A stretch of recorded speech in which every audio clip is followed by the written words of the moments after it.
for the past few weeks, I've seen an influx of people that have been asking me constantly how to gear specific characters. And not only that, but a lot of people that get angry at me whenever I'm recording a video, as I do, and I don't just show all of my gear and all of my characters that I'm playing on that video.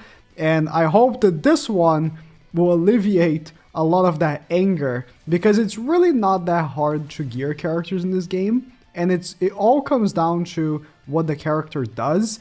And there's not much wiggle room for, creativity here. There's a formula, we all basically use it, and there's not much reason to, stray from that formula. So the first thing you need to do really when gearing a character, and this will apply for every single character in the game, is just look at what they do.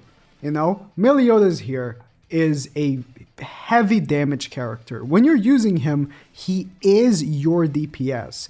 So in a way, you want to prioritize giving him attack crit whenever you're using him in PvP. This is mostly a talk about PvP, but I'll mention PvE in a little bit as well.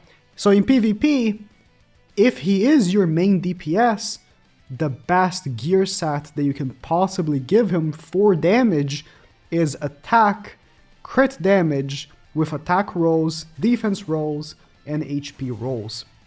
There's not much to stray from here. You're not going to be giving them lifesteal, you're not going to be giving them resistance, and you're not going to be giving them like crit damage or crit chance, because it's just not optimal. This is the template for basically every single character in the game. It can be different for a few characters, and I'll point out how you can spot the differences between characters that just go with the template or characters that want to have something else.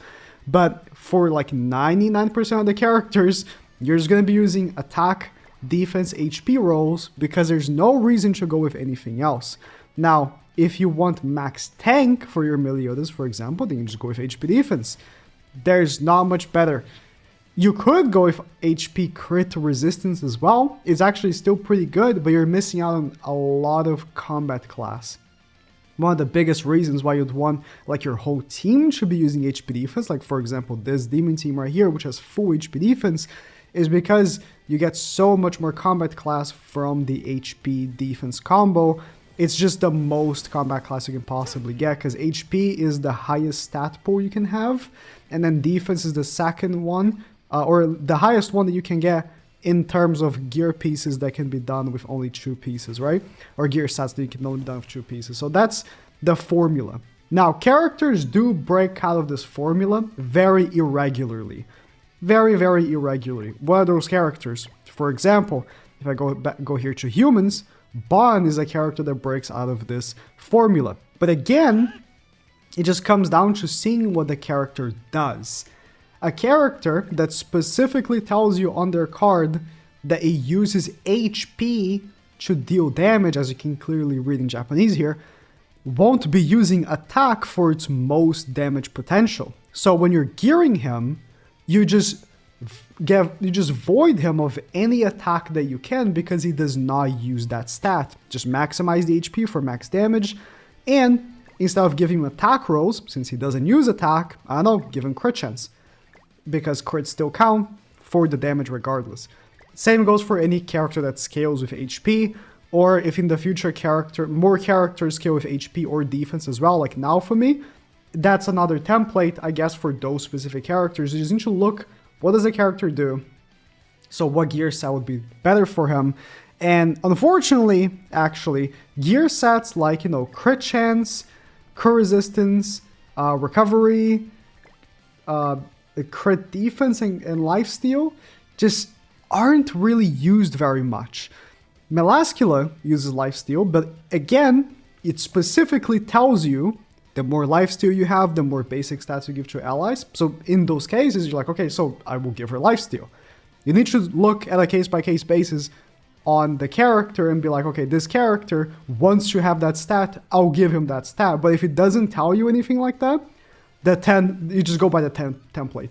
Attack crit, attack rolls, the HP defense rolls, and HP rolls or HP defense if you just want CC. For example, on this team right here that I have, you'd want to go attack crit on Meliodas because he's your main DPS, so you just want to get the most damage out of him. And then HP defense for Estarossa because he is support for Meliodas. Zeldris is also support, so he goes HP defense. And Kusok is support, so he goes HP defense. Very clear and simple. Or, if you are a disgusting whale, like the top people here, you can go just full HP defense.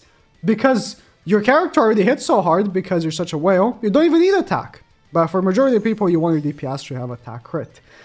But what about PvE? Well, PvE is honestly even simpler. Let's say Demonic Beast, because Demonic Beast is like the only challenging PvE game mode.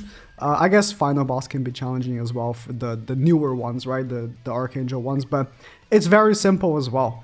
You look at what a character provides to your team. Is he a DPS character? So let's say my Freya here. She is my main DPS on this dog farm team. So I was just gonna go with attack crit. Attack rolls, defense rolls, HP rolls. Doesn't deviate from the formula. The formula is clear cut. There's no reason to go with anything different. And then if a character is, let's say, not contributing to damage, instead it's contributing with attack buffing the allies, like this Galfred, for example, then HP defense.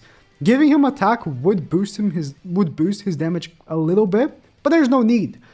The damage is being provided somewhere else. So any character that isn't providing damage just goes with HP defense. For an activity like dogs, for example, and harder activities like any demonic beast, you might want to deviate from the defense though.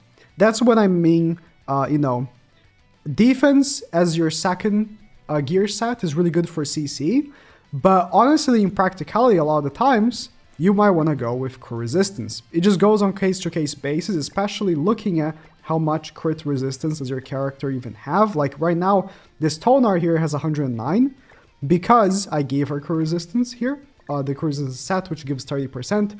If not, she would have under 100, which was not ideal for this boss because he crits very often and his crits pack a punch. Defense in general is not a very good stat. If you increase your defense by 20%, you will feel no difference whatsoever. So if you don't care about CC, like I don't care here, and you don't care about crit, like this Tonar doesn't care about crit, then at that situation, you can go with crit resistance. It just goes on case-to-case basis.